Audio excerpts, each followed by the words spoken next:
चलिए 10 क्वेश्चंस और हैं, इनको भी सॉल्व करिए और देखिए 10 में से कितने क्वेश्चन आप सॉल्व कर पा रहे हैं। ईमानदारी से सॉल्व करिएगा और एक एक कॉन्सेप्ट देखिएगा, मैं आपको समझाने की कोशिश करूँगा। एक क्वेश्चन के थ्रू मैं बहुत सारी बातें आपको बताऊँगा, उनको ध्यान से सुनिएगा क्योंकि बहुत मोस्टली यहाँ पर लोग मिस्टेक करते हैं। तो कॉन्सेप्ट ध्यान रखने। पहला क्वेश्चन जो लिखा है ईदर द प्रिंसिपल और द टीचर। यहाँ पर सेंटेंस है ईदर द प्रिंसिपल और द टीचर। 2-3 बातें याद रखिएगा। सेंटेंस हमारा ईदर और, neither nor, not only but also, ये ध्यान रखिएगा। पहला ईदर और, नीदर नॉर और तीसरा है नॉट ओनली बट ऑल्सो। ये 3 वर्ड जो हैं, 3 कॉन्सेप्ट हैं। इनके साथ हमेशा जो वर्ब आती है वो आती है as per the nearest of the subject. Nearest of the subject का मतलब क्या है, जो वर्ब आएगी वो पास वाले सब्जेक्ट के अकॉर्डिंग आएगी, ये याद रखिएगा। बस इतना सा कॉन्सेप्ट इसमें है। और ये सेम रैंक के कैरी करते हैं वर्ड, याद रखिएगा, क्योंकि इनमें सब में क्या है, कोऑर्डिनेटिंग कंजंक्शन है, और, नॉर, है ना, स्टार्स में, बट ऑल्सो, ये सब तो कोऑर्डिनेटिंग कंजंक्शन लगे हैं, इसका मतलब सेम रैंक भी जोड़ेंगे, याद रखना। तो ये हो गया इसका कॉन्सेप्ट। अब इसके क्वेश्चन करूँ, देखो। पहला क्वेश्चन लिखा है ईदर द प्रिंसिपल और द टीचर्स। टीचर्स के बाद यानी हैज़ जो वर्ब आई हो टीचर के पास है और टीचर्स प्लूरल है तो हैज़ ना होकर यहाँ पर क्या हो जाएगा, हैव हो जाएगा। क्वेश्चन नंबर 1 का फतेह हो गया, ख़त्म। और हैज़ हैव के बाद वर्ब की थर्ड फॉर्म आती है, आपने देख लिया। क्वेश्चन नंबर 2 लिखा है नो सूनर के साथ, अब याद रखिएगा, हार्डली, स्कार्सली और रेयरली के साथ कोरिलेटिव वर्ड होता है व्हेन, और नो सूनर के साथ उसका कोरिलेटिव वर्ड होता है दैन, THAN वाला। और एक चीज़ याद रखिएगा, इनसे अगर सेंटेंस स्टार्ट हो रहा है तो इन्वर्जन लगेगा। कौन सा, पार्शियल इन्वर्जन, जिसमें हेल्पिंग वर्ब पहले आती है, देन सब्जेक्ट आता है, देन मेन वर्ब आती है, ये याद रखिएगा। तो देख लो, no sooner had he reach the station, इसके बाद व्हेन आया है, गलत हो जाएगा। नो सूनर के बाद क्या आता है, देन आ जाएगा, ये भी क्वेश्चन आपका सही हो गया। अब ऐसे क्वेश्चन कभी गलत मत करिएगा। अगला देखो, तीसरा लिखा है द नंबर ऑफ अप्लीकेंट्स। अब देखो एक और कॉन्सेप्ट सीख लो, आ नंबर,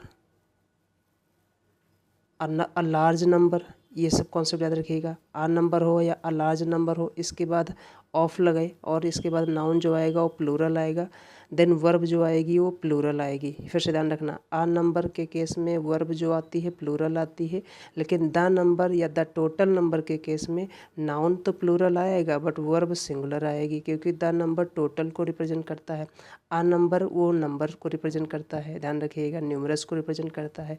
तो द नंबर के केस में सिंगुलर वर्ब और आ नंबर के केस में प्लूरल और वर्ब, याद रखिएगा। यहाँ पर द नंबर दे रखा है तो यहाँ पर आर ना होकर क्या हो जाएगा, इज हो जाएगा। ये कॉन्सेप्ट आपका ख़त्म हो गया, याद रखिएगा। अगला 4th नंबर, हार्डली अभी मैंने बता ही दिया, हार्डली के साथ इन्वर्जन लगा है, ठीक है, तो यहाँ पर देन ना होकर क्या हो जाएगा, व्हेन हो जाएगा। आपने ये भी क्वेश्चन कर लिया बड़ी आसानी से। 5th नंबर फिर से आ गया, नीदर के साथ, ध्यान रखना। एक कॉन्सेप्ट और बता देता हूँ, नीदर हो जाए ना स्टार्स में, जैसे नीदर हमेशा 2 के लिए लगता है और 2 में 0 आउट ऑफ 2, यानी कोई में 2 में से कोई भी नहीं, इसे दिखाते हैं। तो नीदर हो गया, ईदर हो गया, ईच हो गया, एवरी हो गया, सॉरी एवरी तो वैसे तो प्रोनाउन नहीं बनता है, वो डिटर्मिनर होता है। तो ईच हो गया, ईदर हो गया, नीदर हो गया, वन हो गया, ये हमेशा सिंगुलर वर्ब लेते हैं, ध्यान रखिएगा। तो नीदर ऑफ द 2 बॉयज़, यहाँ पर हैव ना होकर क्या हो जाएगा, हैज़ हो जाएगा। और हैज़ हैव के साथ वर्ब की थर्ड फॉर्म आती है, ध्यान रखिएगा, जब ये हेल्पिंग वर्ब बनती हैं तब। तो neither of the 2 boys has completed हो जाएगा, ये भी क्वेश्चन आपका सही हो गया, ध्यान रखिएगा। तो यहाँ पर क्या हो जाएगा, हैज़ हो जाएगा। 6 नंबर देख लो, 6 नंबर कह रहा है कि he is one of those. फिर से एक और कॉन्सेप्ट सीख लो, वन ऑफ के बाद ध्यान रखिएगा वन और उसके बाद ऑफ के बाद यहाँ पर जो भी नाउन आएगा वो हमेशा प्लूरल नाउन आएगा, या तो प्रोनाउन जो आएगा वो भी प्लूरल आएगा। प्रोनाउन प्लूरल का मतलब होता है ऑब्जेक्टिव फॉर्म में आएगा और प्लूरल आएगा, जैसे वन ऑफ देम बोलेंगे, वन ऑफ हिम नहीं बोलेंगे, वन ऑफ देम बोलेंगे, वन ऑफ अस बोलेंगे, वन ऑफ यू बोलेंगे, ये याद रखिएगा। और वन ऑफ के बाद अगर कोई नाउन लगा रहे हैं तो हमेशा प्लूरल लगाएंगे, है ना, one of the students, one of the boys, one of the main, ऐसे याद रखिएगा, ठीक है। तो ये क्वेश्चन करिएगा। अब लिखो, सेंटेंस समझो, he is one of those students. अच्छा, यहाँ पर बात है रिलेटिव प्रोनाउन की, हु रिलेटिव प्रोनाउन है। रिलेटिव प्रोनाउन आपके बाद आता है अपने एंटीसीडेंट को देखेगा, इसका एंटीसीडेंट स्टूडेंट्स है तो प्लूरल हो जाएगा। तो यहाँ पर जो वर्ब आएगी वो प्लूरल आ जाएगी, तो परफॉर्म्स ना होकर क्या हो जाएगा, परफॉर्म हो जाएगा।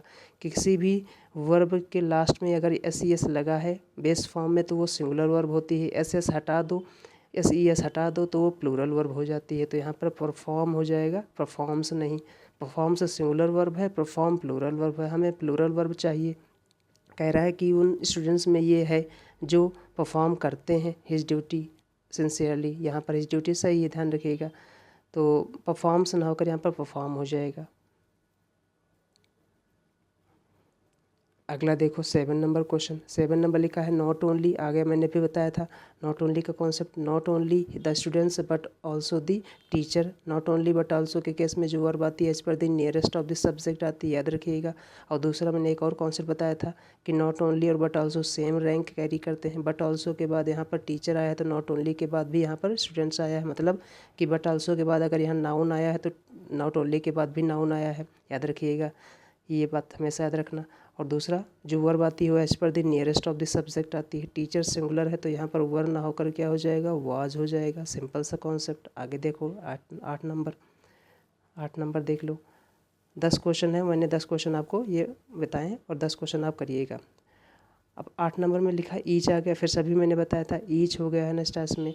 ईच हो गया, ईदर हो गया, नीदर हो गया, वन हो गया। इनके साथ वर्ब सिंगुलर आती है अगर ये प्रोनाउन बनते हैं। तो यहाँ पर लिखा ईच ऑफ द स्टूडेंट्स, तो वर ना होकर यहाँ पर क्या हो जाएगा, वॉज हो जाएगा। पैसिव वॉइस है, वॉज के साथ थर्ड फॉर्म आएगी। गिवन सही लिखा है तो यहाँ पर क्या हो जाएगा, each of the candidates was, candidates लिखा था मैंने, स्टूडेंट्स बोल दिया था। कैंडिडेट्स है यहाँ पर और वॉज हो जाएगा। याद रखना ईच ऑफ के बाद भी प्लूरल वर्ब, वन ऑफ के बाद भी ईच ऑफ के बाद भी प्लूरल नाउन, ईच ऑफ के बाद भी प्लूरल प्रोनाउन ऑब्जेक्टिव केस में, और वन ऑफ के बाद भी प्लूरल नाउन प्लूरल प्रोनाउन। ये याद रखना कॉन्सेप्ट। तो यहाँ पर वाज हो जाएगा। 9 नंबर स्कार्सली हैड दी, वही मैंने बताया हार्डली स्कार्सली के साथ ध्यान रखिएगा। इसमें इन्वर्जन भी लगा है ठीक है, और व्हेन भी लगा है, सही है। आगे सब कुछ सही है, नो एरर है, यानी इस ऑप्शन में नो एरर है। ऑप्शन नंबर क्वेश्चन नंबर 9 ये नो एरर है, इसमें डी ऑप्शन चूज करिएगा। और 10 नंबर है द कमेटी। ये बड़ा अच्छा कॉन्सेप्ट, ध्यान रखना।